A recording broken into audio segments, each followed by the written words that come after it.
For parents concerned about just how much time their kids spend scrolling on social media, a major change is coming.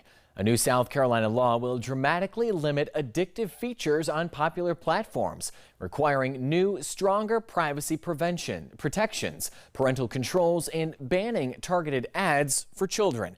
State House reporter Stephen Biddix has those details. It's a major shift in how kids will experience social media, with new restrictions cutting down on addictive features, hoping to protect their mental health and development. These large corporations are bidding for children's attention. For kids 15 and younger, social media is going to look different.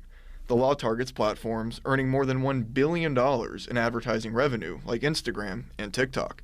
The law requires companies to flag accounts belonging to kids under 16. Once that they confirm that they're saying we have confidence that this is a child, then they must stop or enact some of the safety features. So they have to have a parental dashboard.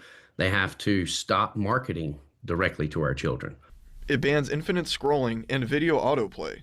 Representative Brandon Guffey, who led the effort, says kids will now swipe sideways instead of down and hit play for every video. He says that change will reduce the dopamine rush researchers link to constant downward scrolling. People get on their phone and then it's continuously feeding video that's going to release dopamine. This has been proven over and over. They ran scientific tests to do this, to addict kids. Kimberly Long is a mother and teacher in Fort Mill who sees the effects of too much screen time firsthand in her classroom. She says it interferes with kids developing social skills and emotional maturity. Also really limited what we call executive functioning skills. So those are the soft skills in the business world, things that kids need, like being able to take turns, understanding reciprocal conversation, sharing, and especially that emotional regulation. The Palmetto Family Council says the law also bans targeted ads for kids.